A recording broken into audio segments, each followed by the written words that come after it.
Everything in my life felt out of control, except my eating. Everyone lied to me about my weight. They said I was thin. I know that wasn't true. I feel empty, so I ate. But then I feel guilty and get rid of it. Regardless what anyone told me anything, I just ate and couldn't stop. These are the voices of people who are suffering from eating disorder. And here is my concern is that I am a nutrition scientist. I have devoted my career to the path. I'm not here to talk about body image or appearance. That is a whole other talk. But that problem coaches us in a whole number of people affected from eating disorder. This affects millions of people, but not really well known to public. Self-image, food, body weight, and eating each become a source of serious anxiety for people, and they experience distorted thinking and behaviors that cause problems in their lives. These disorders can even be life-threatening. Research shows that children and teens are taking a big part of these disorder problems. 95% of eating disorders cases occur in people from the age 12 through 25 years old.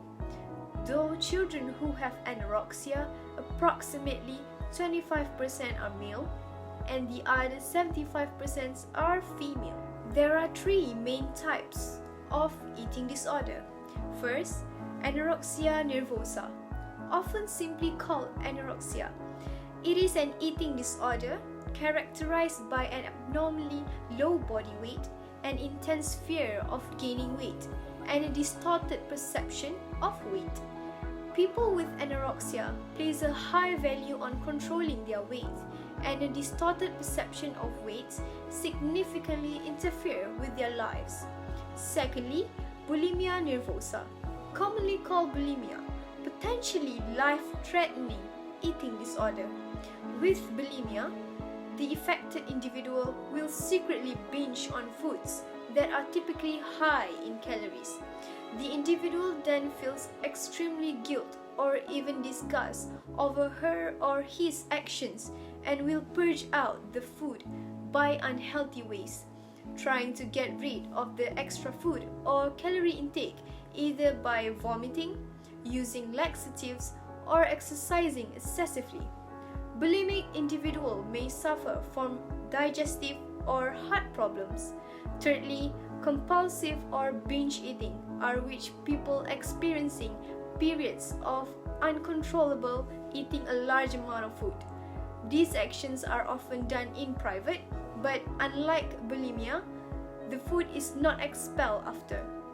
They will eat even they are not hungry or already full. I would like to share with you about three effects of eating disorder. Firstly, eating disorder can cause starvation. Starvation syndrome is a physical complication of an eating disorder. Starvation syndrome can occur in individuals of all weights when the body does not get energy it needs for an extended period of time. Starvation syndrome or semi-starvation can be shown from physical changes such as weakness in heart rate, shallow breath that are slowed, thirst, and also constipation.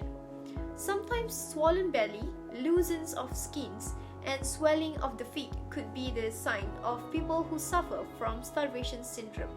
Symptoms of starvation may also appear as a weakened immune system, slow wound healing, and poor response to infection. Rashes may develop on the skin. The body directs any nutrient to keeping organs functioning. Next, eating disorder can lead to malnutrition. Poor nutrition is not just about a lack of food. Malnutrition occurs when the body is deprived of vitamins, minerals, and other nutrients necessary for the muscles, bones, organs, and other tissues to function properly. Those who are suffering from malnutrition can feel depressed, irritable, hopeless, and also moody. Other than that, Malnutrition also causes a number of problems, including increased risk of infection, slow wound recovery, fatigue, anxiety, and poor concentration. Malnutrition can happen to people at all ages, including babies, children, and older adults. People who are malnourished may be underweight or they may be obese.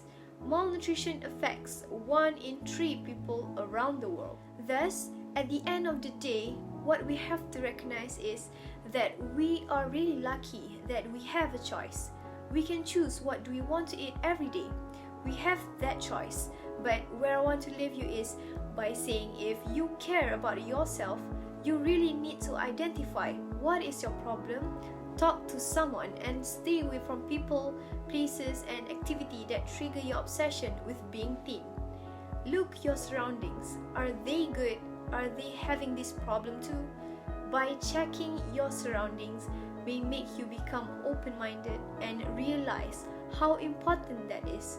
And above all, we have to take pleasure in what we are doing, because otherwise you are not going to do it for a long term. You change the way your thought process work. That is the only way that we are actually going to get change. Eating disorders do not discriminate.